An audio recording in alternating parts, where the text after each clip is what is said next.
وإذ قال لقمان لابنه وهو يعظه يا بني لا تشرك بالله إن الشرك لظلم عظيم وإذ قال لقمان لابنه وهو يعظه يا بني لا تشرك بالله إن الشرك لظلم عظيم.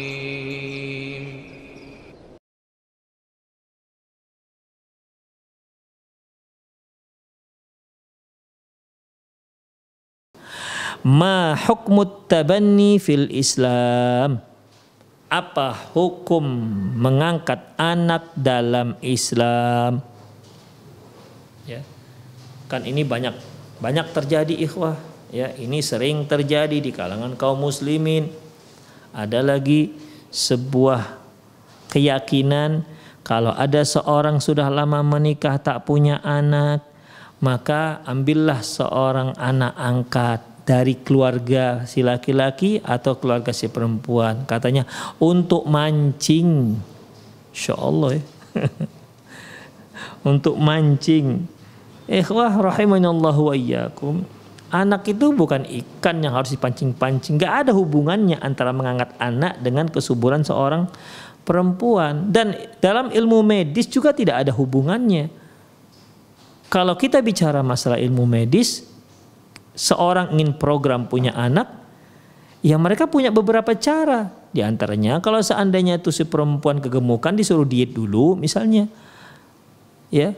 Atau kalau dia sudah timbangan badannya itu sudah ideal, maka dia disuruh untuk memakan makanan yang mengandung apalah begitu supaya hormonnya bisa berkembang, supaya rahimnya bisa subur, supaya spermatozoanya bisa semakin aktif. Itu dokter obgyn lah yang lebih tahu. Program ikhwah, bukan program mengadopsi anak. Ya. Demikian, ini tidak bisa dibuktikan secara medis. Orang yang mengangkat anak, nanti yang mengangkat anak itu istrinya bisa melahirkan, bisa menjadi punya anak, terpancing katanya. Tapi ada Ustadz kok terjadi sekali, 2 kali atau 3 kali, ya itu kebetulan saja. Tidak ada rumusnya itu. Ya, tidak ada rumusnya.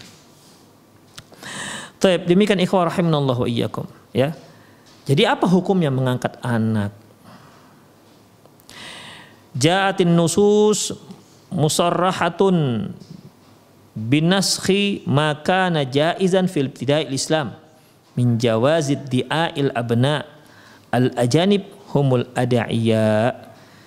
Dalam nas sudah sangat jelas bahwasanya nas sudah jelas menghapuskan hukum mengangkat anak, menghapuskan kebolehan mengangkat anak yang ada sebelum Islam. Ya. Jadi awalnya ikhwah, sebelum ada ayat yang disebutkan ini surah Al-Ahzab ayat 4-5, sebelum turun ayat ini di kalangan kaum muslimin boleh memungut anak, boleh mengangkat anak. Dah. Anak yang diangkat dengan anak pungut beda ya ikhwah. Ya, kalau anak pungut tuh yang di sini al-laqit itu anak terlantar. Mungkin ditemukan di pinggir jalan masih kecil, atau mungkin dia ditemukan terbuang di tong sampah, dia masih hidup.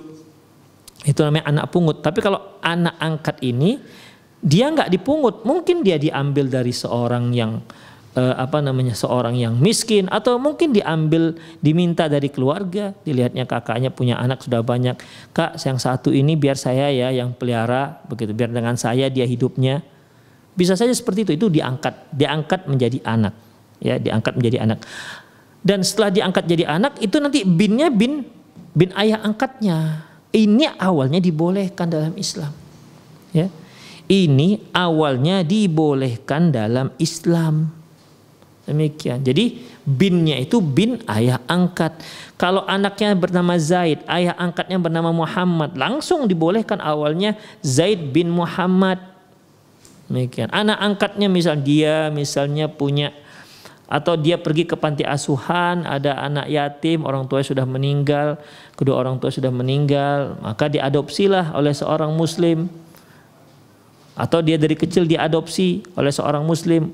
Kan ada itu jenis ibu di mana karena anaknya sudah banyak, dia menawar-nawarkan anak yang baru dia lahirkan, siapa yang mau merawatnya. Ada ikhwah, ada yang mau. Dan saya kira banyak juga sih yang mau. Demikian. Karena apa? Dia jelas orang tuanya bukan dari hubungan haram, bukan anak zina, jelas ayahnya, jelas ibunya. Tapi itu permasalahannya, biasanya ini umumnya mereka punya MOU, si ibu harus tidak boleh datangi si anak lagi, begitu.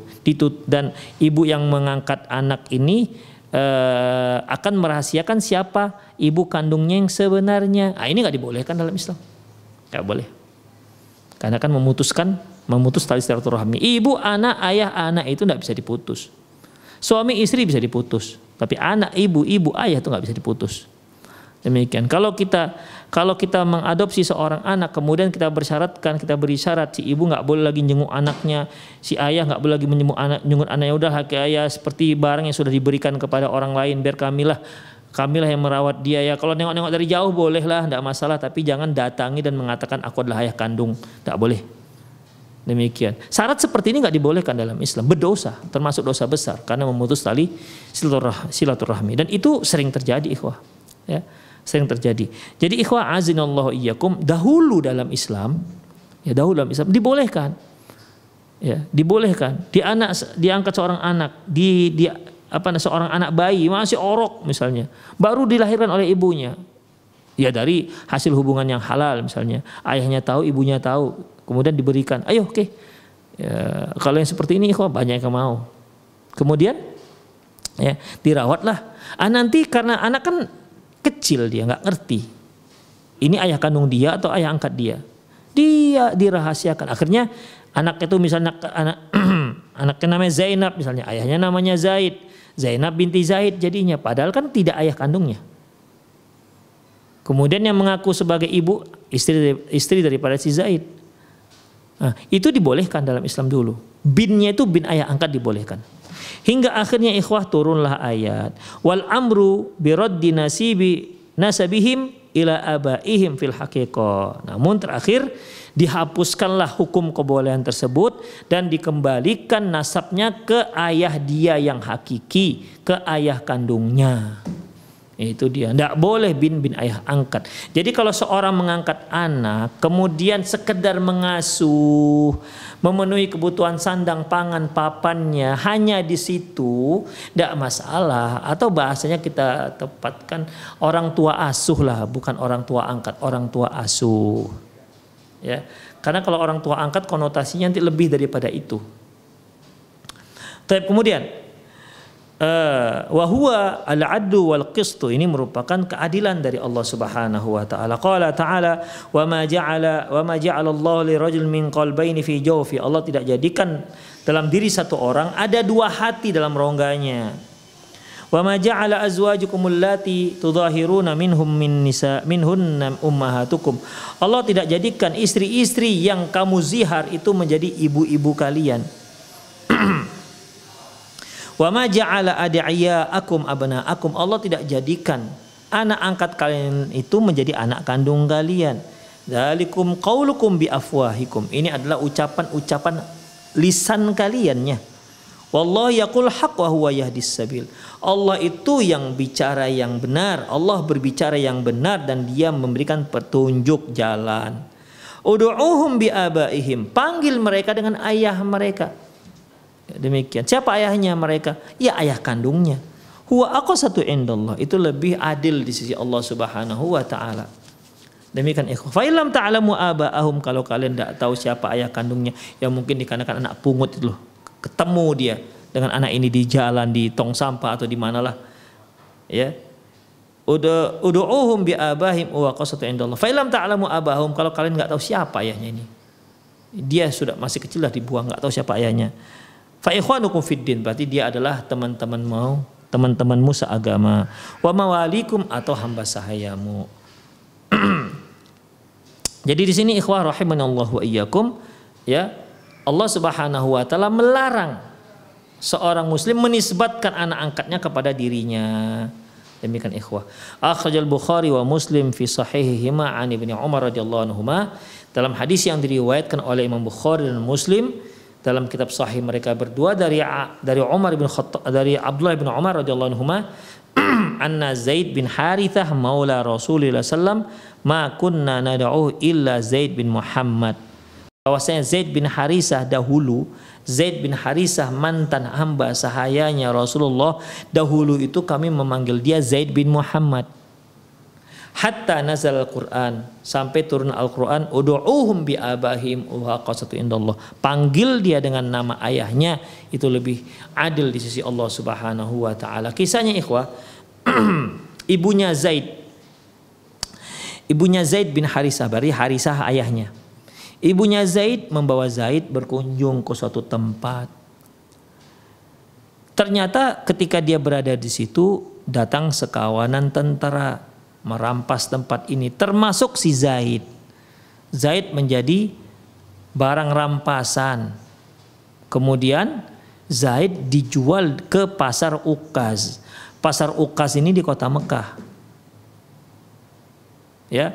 Kemudian ikhwah rahimanallahu wa iyyakum, Zaid ini dibeli oleh keponakan Khadijah radhiyallahu anha. Zaid dibeli oleh keponakan Khadijah radhiyallahu anha. Kemudian dia hadiahkan kepada Khadijah. Jadilah Zaid ini kepemilikannya di bawah kepemilikan Khadijah binti Khuwailid radhiyallahu anha. Setelah Khadijah radhiyallahu anha menikah dengan Muhammad bin Abdullah, ya, Khadijah menghadiahkan Zaid kepada Muhammad. Demikian hingga akhirnya menjadi sangat akrab antara Zaid dan Rasulullah sallallahu alaihi wasallam. Demikian ikhwah, jadi sangat akrab. Ya, saking akrabnya itu bagikan antara anak dan orang tua. Ya para ikhwah, siapa yang nggak bisa akrab dengan Rasulullah sallallahu alaihi wasallam dengan akhlak yang Masya Allah mulia, yang luar biasa. Allah katakan wa innaka la'ala khuluqin azim, engkau ya Muhammad berada di atas akhlak yang agung. Gimana seorang nggak betah dengan Rasulullah? Rasulullah itu idola dari mulai anak kecil sampai orang tua, anak gadis sampai janda. Demikian idola Rasulullah, multi talenta Rasulullah. Seorang suami, seorang panglima, seorang presiden, seorang mufti, seorang ulama, beliau semua di situ beliau pegang, ikhwah. Makanya Zaid bin Harithah ini ya semakin sangat akrab, dan Rasulullah juga orangnya penyayang, ikhwah. Ya. Orangnya bukan orang keras, bukan orangnya lembut, dan orangnya penyayang, cepat menyayangi orang lain. Jadi Rasulullah sayang dengan Zaid, Zaid pun betah sekali dengan Rasulullah Sallallahu Alaihi Wasallam. Dia pun menyayangi majikannya yaitu Rasulullah Sallallahu Alaihi Wasallam. Tapi ternyata Harithah ayahnya Zaid terus mencari anaknya si Zaid ini kemana. Ketemulah, dengarlah dia bahwasanya Zaid ada di Mekah. Dia pergi ke Mekah dan dia jumpai Zaid bin Harithah. Demikian. Mau dibilang apa lagi? Akhirnya Rasulullah kan nggak bisa menahan, ayahnya yang datang, dia lebih berhak. Ayahnya lebih berhak terhadap si Zaid. Akhirnya karena Zaid itu bukanlah anak-anak lagi, Rasulullah menyerahkan kepada Zaid, silahkan kamu mau pilih siapa, kamu mau pilih orang tuamu Harithah, silahkan.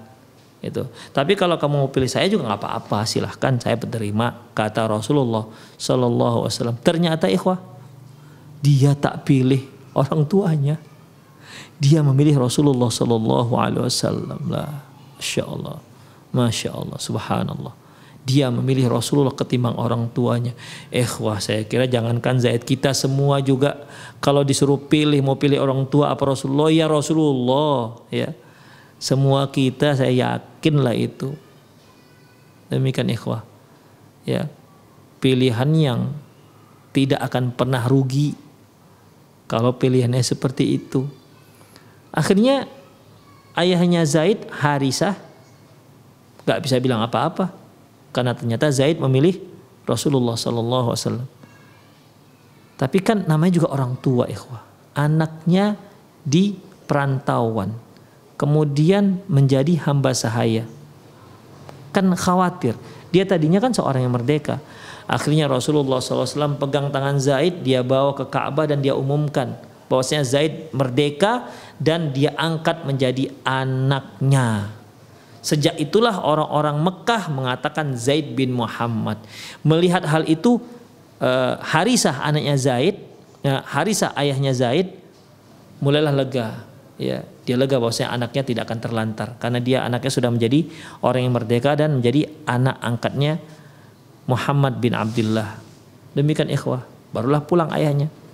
Demikian. Maka sejak saat itu ikhwah, orang-orang mengatakan Zaid bin Muhammad, Zaid bin Muhammad. Orang manggil Zaid bin Muhammad, Zaid bin Muhammad. Hingga akhirnya turun ayat ini, ud'uuhum bi abaihim huwa aqsatu indallah. Panggil dia dengan nama ayahnya. Huwa aqsatu indallah, itu lebih mulia, lebih adil di sisi Allah Subhanahu wa taala. Sejak saat itulah Zaid dipanggil kembali dengan orang tua, dengan nama orang tuanya yang hakiki, yaitu Zaid bin Harithah. Dan Zaid ini masih disayangi oleh Rasulullah SAW, ya, sampai gelarnya Zaid muhibbi Rasulillah SAW. Zaid yang dicintai Rasulullah Sallallahu Alaihi Wasallam. Itu ikhwah, ya. Demikian. Itulah kisah antara Zaid bin Haritha dengan mantan majikannya, mantan ayah angkatnya, sekarang menjadi orang yang paling dia cintai, yaitu Rasulullah Sallallahu Alaihi Wasallam. Zaid bin Haritha ikhwah, kalau prestasinya kita lihat nggak tanggung. Zaid bin Haritha ini adalah panglima yang ditunjuk oleh Rasulullah SAW untuk memerangi negara adidaya Romawi di perang Mu'tah. Gak tanggung-tanggung, ya. Ini peperangan besar, bukan melawan orang Quraisy Mekah, bukan. Kecil itu, ikhwah, ya. Langsung diberikan amanah memerangi Romawi. Romawi itu ada Romawi Ajam, ada Romawi Arab. Ya, Romawi Ajam ini orang-orang Eropa lah. Romawi Arab yang memang mereka orang Arab dan dia orang Kristen. Agamanya orang Romawi ini adalah Kristen. Jadi ada Kristen Arab. Demikian ikhwah. Jadi pada waktu itu Rasulullah memerintahkan, ya, berperang, memerangi orang Romawi. Itu dia. Rasulullah Sallallahu Alaihi Wasallam menyiapkan tiga orang panglima perang. 3 orang panglima perang. Yang pertama beliau katakan, yang pertama adalah Zaid bin Harithah. Ini panglima pertama. Ada pertama, kedua, ketiga. Kata Rasulullah, panji peperangan dipegang oleh Zaid bin Harithah. Dia sebagai komando perang dalam memerangi orang Romawi. Yang pada waktu itu ikhwah, pasukan kaum muslimin itu hanya 20.000 orang, sementara 20.000 atau 3.000 ikhwah, ya. Sementara pasukan Romawi itu 200.000 orang. Ya, sementara pasukan Romawi 200.000 orang. 100.000 pasukan yang Arab, Romawi Arab. 100.000 lagi tentara yang Romawi non Arab. Bergabunglah mereka menjadi 200.000. Ya Allah, itu yang dihadapi ikhwah. Coba bayangkan berapa banding berapa itu. Begitu. Tapi apakah membuat pasukan ini gentar? Tidak, tak gentar ikhwah. Rasulullah menyiapkan tiga panglima. Wasiat Rasulullah SAW menyatakan, apabila Zaid bin Harithah meninggal, tewas, maka tampuk pimpinan dipegang oleh Ja'far bin Abi Thalib, yaitu saudaranya Ali bin Abi Thalib. Kalau Ja'far juga meninggal tewas, maka tampuk pimpinan dipegang oleh Abdullah bin Rawahah. Demikian. Ya, sampai akhirnya 3 panglima ini tewas ikhwah. Kehabisan kaum muslimin pada waktu itu, kehabisan panglima. 3 stok panglima habis, tewas. Allahu Akbar. Berarti kan luar biasa peperangannya.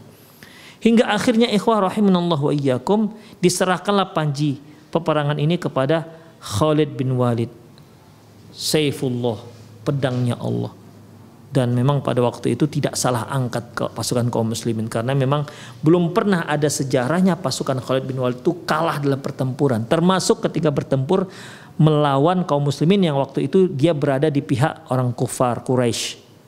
Demikian itu di perang Uhud. Kucar kacir dibuatnya dengan siasat perangnya kaum muslimin. Ya.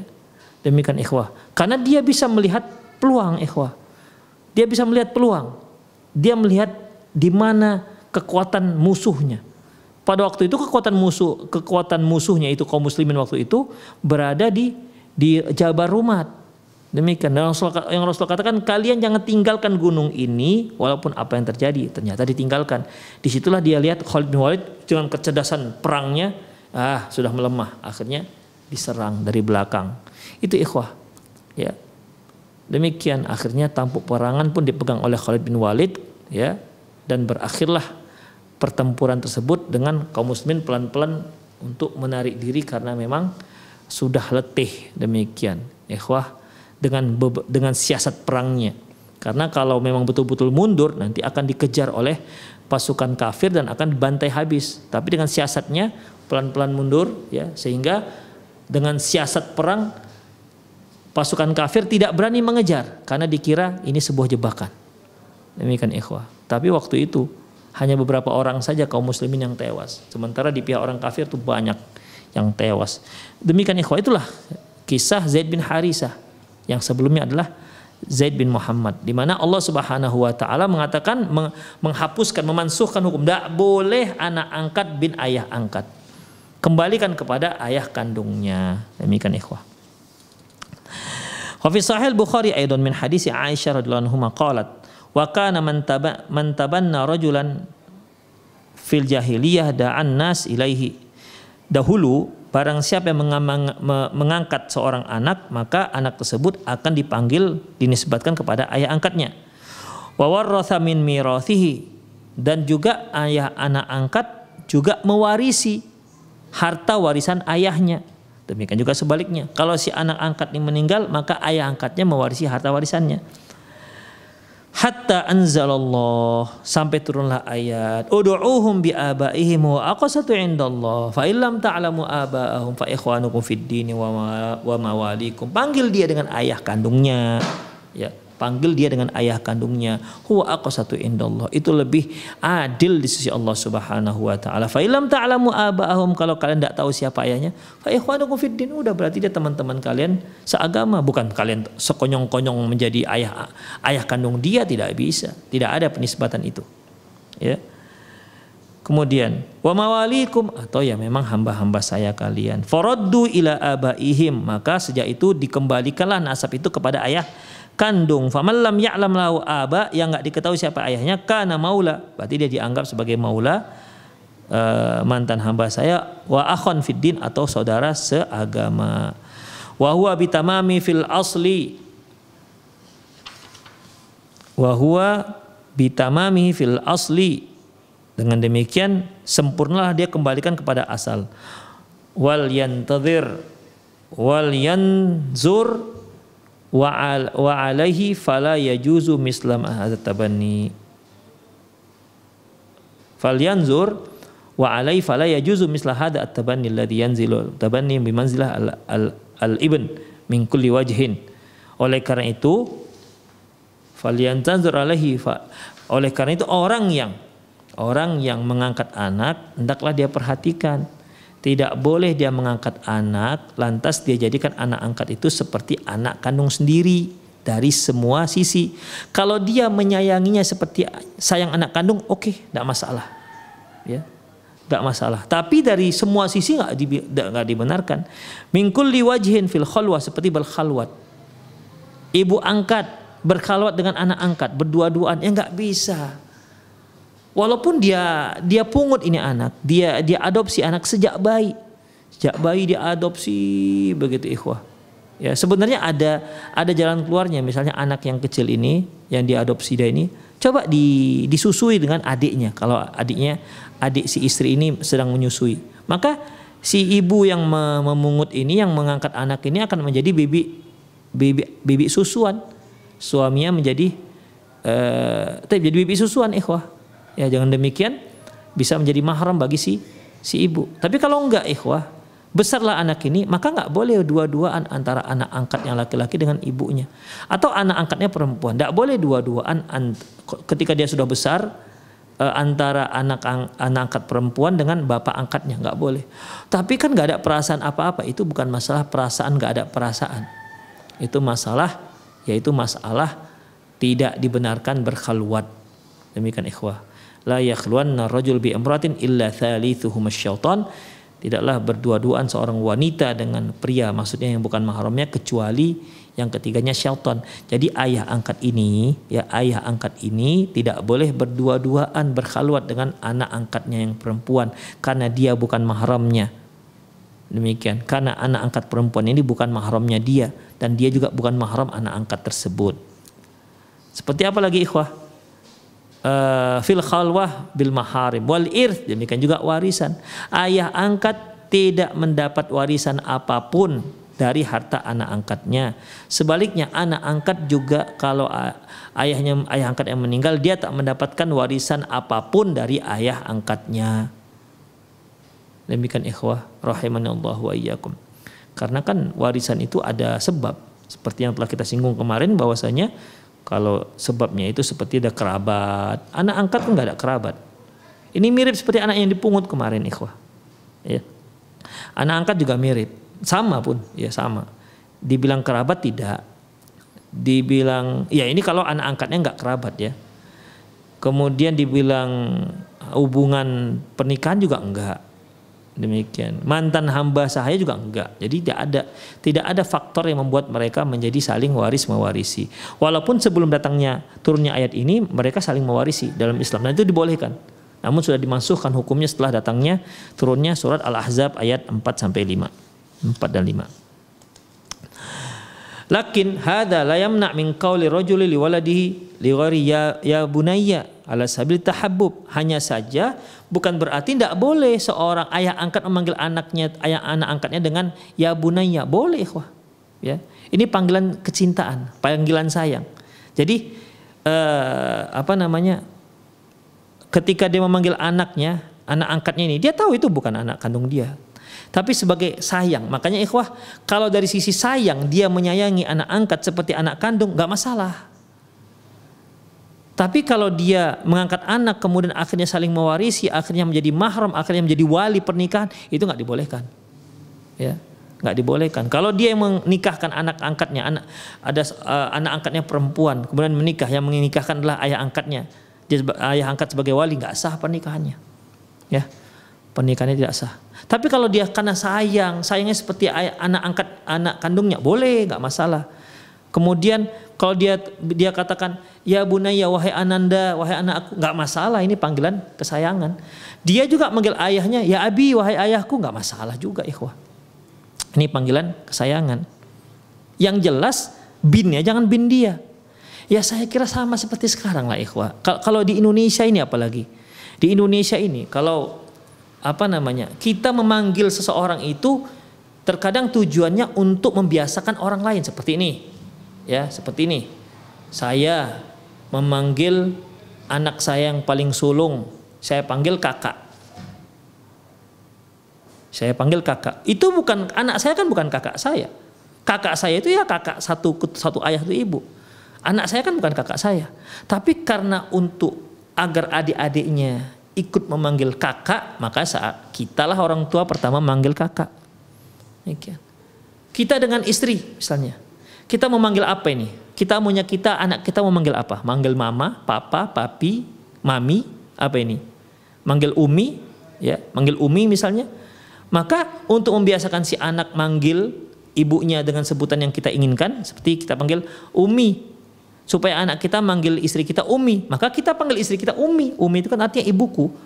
Padahal ibu kita ini kan istri kita, bukan ibu kita. Demikian. Itu sekedar panggilan. Istri juga manggil kita abi. Abi itu kan artinya ayahku. Tapi di Indonesia itu sudah sebagai panggilan, ya, sudah seperti panggilan. Bukan lagi pada hakikatnya bahwasanya dia adalah ayah kandungnya, enggak. Itu panggilan. Demikian ikhwah. Ya. Jadi dalam masalah ini al-umur bimaqasidiha. Innamal amalu binniyat. Urusan itu tergantung maksud dan tujuannya. Setiap amalan itu disertai dengan niat. Jadi bukan berarti kalau seorang suami manggil istrinya ummi lantas itu zihar, enggak. Itu enggak zihar, itu sekedar panggilan. Ya, itu sekedar panggilan. Demikian ikhwah.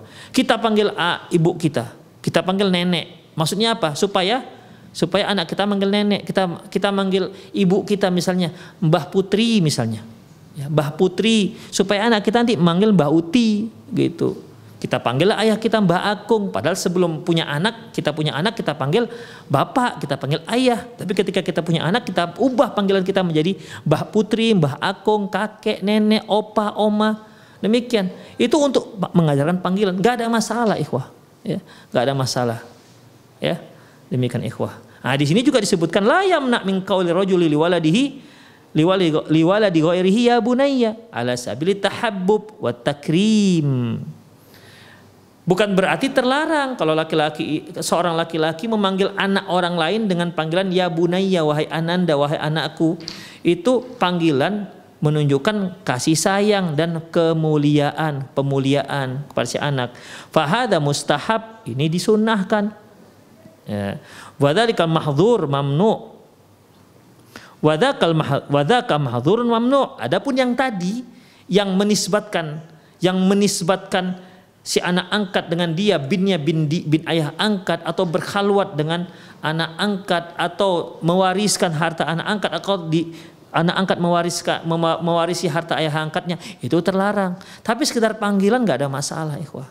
Ya, terpanggilan nggak ada masalah. Orang-orang juga tahu itu bukan anak kita. Demikian. Jadi masalahnya untuk anak angkat ini binnya nggak boleh, bin ayah angkat. Nggak bisa dia menjadi wali, nggak bisa dia menjadi mahram. Kemudian nggak bisa juga mereka saling mewarisi. Itu ikhwah.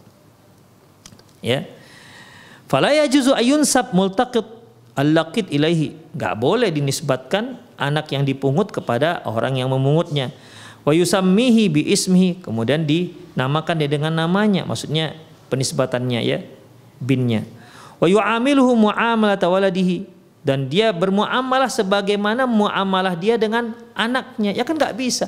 Kalau dengan anak dia salam, dia peluk anaknya. Walaupun anaknya sudah balik, walaupun anaknya sudah SMA, atau walaupun anaknya sudah menikah, kan bisa dipeluk. Ibu kan sering begitu ikhwah. Walaupun anaknya sudah menikah pun dipeluk aja dengan si ibu.